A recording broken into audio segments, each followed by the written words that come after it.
चलिए तो आज हम लोग के बीच क्वेश्चन नंबर आ गया एक्सरसाइज ये 3.4 का क्वेश्चन नंबर 8 हमारे सामने आ गया है और इसका भी हमें क्या निकलना है, जनरल सॉल्यूशन हमें फाइंड आउट करना है, बताना है। तो बिल्कुल आसानी से जैसे अब इसी तक क्वेश्चन हम लोग करते आए हैं उसी ट्रिक का उसी टेक्निक का प्रयोग करते हुए इसको भी बनाएंगे। तो सबसे फर्स्ट ऑफ ऑल क्या करेंगे, यहाँ पे हिंट के तौर पे बतौर हमें बताया भी है कि सेक स्क्वायर 2x बराबर में हम क्या लिख सकते हैं 1 प्लस में 10 स्क्वायर 2x एंगल है तो वो देंगे और बराबर में कौन है 1 माइनस में 10 स्क्वायर 2x दिया है तो उसको देंगे। अब चूंकि बात यहाँ पे दोनों का एंगल साइड बराबर है ये तो प्लस माइनस में खत्म हो गया, माइनस करते इधर आके क्या कर जाएगा प्लस कर जाएगा। तो हमारे पास फाइनली क्या बच जाएगा, ये 10 स्क्वायर 2x तो पहले से है और ये माइनस आकर के इधर क्या हो गया प्लस का क्या हो गया 10 स्क्वायर 2x। हुआ या नहीं हुआ, बिल्कुल आसानी से हम लोग कर सकते हैं, बिल्कुल आसानी से। ये सॉरी ये स्क्वायर में नहीं है, गलती से मिस्टेक हो गया है, ये स्क्वायर में नहीं है, ये भी स्क्वायर में नहीं है। तो ये आ गया बराबर में, इधर क्या बच गया हमारे पास जीरो बच गया सोना। अब जब ये जीरो बच गया तो हम दोनों में से क्या कर सकते हैं 10 2x, ये एंगल 2x है, 2x को हम कॉमन करेंगे तो यहाँ पे हम निकाल लेंगे 10 2x को बाहर और अंदर में हमारा क्या बच गया, यहाँ पे बच गया है 10 2x और यहाँ से पूरा निकाल लिया तो क्या बच गया प्लस का 1 बच गया। एज इट इज यही बचा है ना। अब देखो ये दोनों के बराबर में क्या है हमारा जीरो शुरू से आ रहा है तो हम जीरो के इक्वल दोनों को प्रूव करेंगे, मतलब 10 2x बराबर में भी हम क्या लिखेंगे जीरो लिखेंगे। और इधर हमारे पास एक और बचा है वो कौन है 10 2x प्लस का 1 बराबर में कौन भी बचा है जीरो बचा है। तो दो चीजें हमारे सामने बचा हुआ है। तो चलो अब इसको हम देख लेते हैं कि आगे इसका क्या कर सकते हैं। ठीक है, तो सबसे पहले अगर हमारे पास 10x बराबर मतलब वही x यहाँ पे एंगल जो है बाद में सोचेंगे, 10x बराबर में 10 जीरो दिया हो 10 जीरो दिया हो तो x बराबर में जो हो जाता है ना n पाई होता है। समझे कि नहीं समझे, इसी टर्म का प्रयोग करके इसका भी कहानी हम लोग सफा कर देंगे। तो यहाँ से हमारा x नहीं है प्यारो, क्या है 2x है, 2x बराबर में क्या हो गया n पाई, 2 इंटू कर रहा है इधर जा करके क्या कर जाएगा डिवाइड, तो x यहीं पे रह जाएगा और n पाई अकाउंट में कौन आ जाएगा 2। ये तो हमारा रहा पहला। दूसरा हम लोग यहाँ से निकाल लेंगे तो बिल्कुल आसानी से इसको भी कैसे निकालना है, ये प्लस करता उधर जाके इस साइड में भेजेंगे क्या कर जाएगा माइनस। तो यहाँ से 10 2x हमारे पास रह गया और माइनस का कौन हो गया 1 हो गया। अब हमारे पास ये बच गया है तो ये 1 किसका वैल्यू होता है 45 डिग्री का वैल्यू होता है। तो हम इसको लिख सकते हैं 10 2x बराबर में 10 माइनस है तो दे देते हैं माइनस की कहानी भी अभी समाप्त करके कुछ हिंट के तौर पे आपको बताना होगा 10 पाई बाई 4, इसको क्या बोलेंगे 10 पाई बाई 4। अब ये माइनस साइन जो है ना हमें कुछ इंडिकेट मार रहा है, 10 से 10 खत्म हो गया ध्यान दो। तो अब 2x बराबर में हमारे पास जो बचा है, लेकिन हम ये चीज़ लेंगे नहीं अभी हम आपको यहाँ पे क्वाड्रेंट समझाने वाले समझ लीजिए। आफ्टर स्कूल टू कॉलेज होता है कि नहीं होता है, ये ट्रिक हम आपको बता रखे हैं। तो यहाँ से 10 हमें देखना है कि निगेटिव कहाँ पे होता है। तो फर्स्ट क्वाड्रेंट में हमें मिल गया तो हम फोर्थ में कहाँ जाएंगे, तो यहाँ से जाने के लिए ये तो पाई है, पाई में से सब्ट्रैक्ट करेंगे तब यहाँ पे आएंगे। तो फाइनली हमारा जो यहाँ पे बचेगा एक स्टेप और आगे ले लेते हैं, बाद में इसकी कहानी हम देख लेते हैं। 10 2x बराबर में यहाँ पे हम क्या बोल सकते हैं 10 पाई में से हमें सब्ट्रैक्ट करेंगे क्या पाई बाई 4, पाई में से ही क्योंकि इसको पाई बोलते हैं और पाई बाई 4 तो हमारा निकला हुआ तो इसको सब्ट्रैक्ट करेंगे तो क्या बचेगा 3 पाई बाई 4 बचेगा, ये नहीं बचेगा बिल्कुल 100%। तो 10 2 पाई बाई कितना बचेगा हमारे पास, वो बचेगा 3 पाई बाई 4 और ये 10 से 10 तो खत्म हो गया है। तो अब क्या बचा है 10 3 पाई बाई 4 हमारे पास ये बचा हुआ है। तो 2 को उधर भेज दीजिए, नहीं भेजेंगे अभी हम पहले इसका फार्मूला लगाएंगे क्योंकि वो हम जानते हैं कि क्या होता है n पाई प्लस का y होता है, n पाई प्लस का y होता है। तो वो हमारा जनरल सोल्यूशन जो बनेगा वो 2x तो यहाँ पे रहने दो, वो क्या होता है n पाई, ठीक है, और प्लस का y होता है।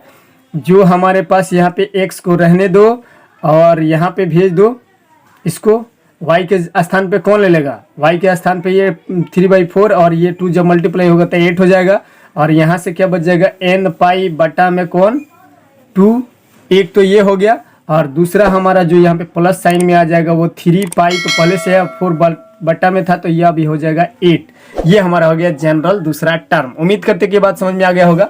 अब चलिए क्वेश्चन नंबर 9 के पास चलते हैं। अब चलो क्वेश्चन नंबर ये हमारे सामने कौन आ गया है, क्वेश्चन नंबर ये आखिरी इस एक्सरसाइज के मतलब 9 नंबर क्वेश्चन हमारे सामने है और इसको भी कैसे सॉल्व करना है। तो हम इस टर्म को और इस टर्म को साइन a प्लस बी के फॉर्मूला पे पहले इसको एडजस्ट कर लेते हैं। तो एक बार अरेंज करके लिख देते हैं, सब कुछ समझ में आ जाएगा। Sign x plus sign 5x को हम एक साथ रखे हैं, साइन 5x और साइन 3x को हम साइड में उधर फेंक दिए हैं अंतिम में।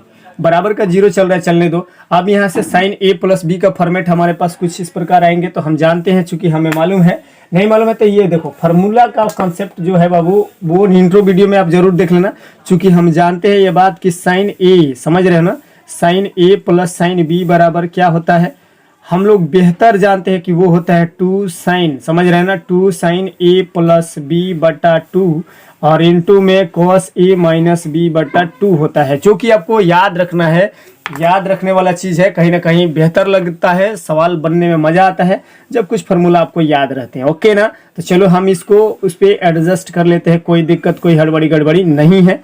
तो चूंकि हम जानते हैं कि साइन ए प्लस बी, तो 2 हम लगा दिए यहाँ पे, और a प्लस बी मतलब x प्लस कौन 5x दे दिए, कोई दिक्कत नहीं, बटा में कौन 2 दे दिए, कोई दिक्कत नहीं, और इनटू में क्या देंगे cos मतलब x माइनस का 5x और बटा में कौन दे दिए 2 दे दिए, और प्लस का cos 3x जो इसके सॉरी साइन, ये cos नहीं बाबू साइन, याद रखिएगा, थोड़ा सा बाई मिस्टेक हम कुछ करें तो आपको गलती नहीं करना है।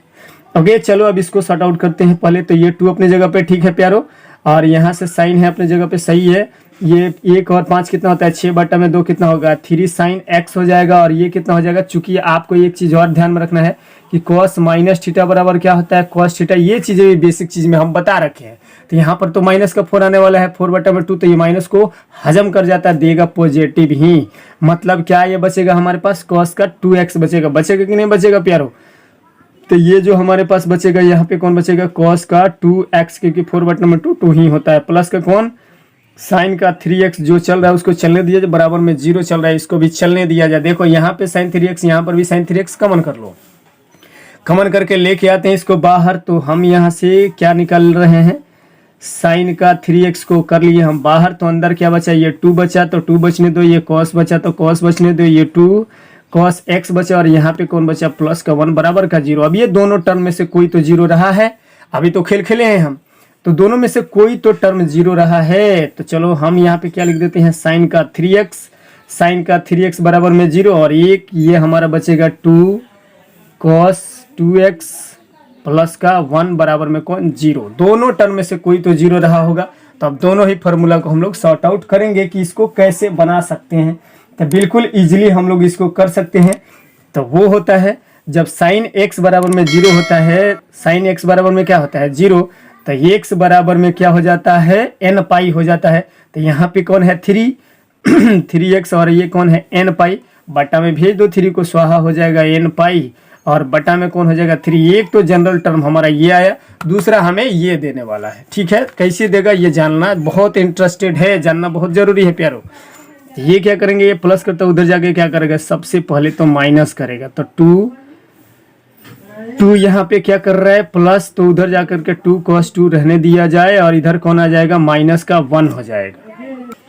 ये चीज़ उम्मीद करते हैं कि अच्छी तरह समझ में आए। अभी गुणा करता जाके क्या करेगा, भाग करेगा, तो मतलब cos 2x बराबर में क्या हो जाएगा माइनस का 1/2 हो जाएगा, और cos माइनस का 1/2 बाबू 60 डिग्री का वैल्यू होता है, ये भी आप बेहतर जानते हैं। तो cos 2x बराबर हम क्या लिख सकते हैं, माइनस साइन है, माइनस से हम बाद में बतिया लेंगे, पहले क्या लिख सकते हैं cos π/3 लिख सकते हैं कि नहीं 100% लिख सकते हैं।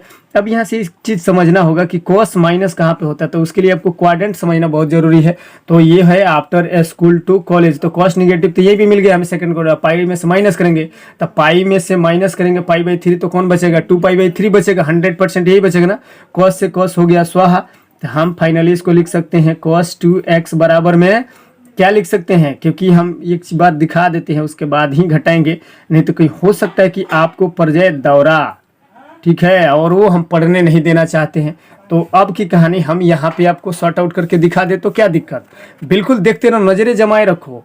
अब हमारे पास क्या बचा है cos का 2x, क्या बचा है cos का 2x बराबर में यहाँ पे बच गया है cos का 2π/3 बचा है, कौन बचा है cos 2π/3, cos से cos खत्म, तो 2x बराबर में हमारे पास क्या बच गया 2π/3 बच गया। अब चूंकि cos का जो जनरल टर्म का फॉर्मूला होता है वो होता है क्या होता है n pi plus minus y, तो वो x बराबर में होता है n पाई और प्लस माइनस y, जहाँ पे n बिलोंग करेगा z को हम लिख के दिखा देंगे। तो ये 2x है, क्या है 2x है, तो हम रख देते हैं यहाँ पे मान, तो x को यहीं पे छोड़ दो, तो 2 इसके साथ मल्टीप्लाई करेगा तो 2n पाई कौन होगा 2n पाई, और प्लस माइनस का 2 से 2 खत्म, तो क्या बच जाएगा π/3।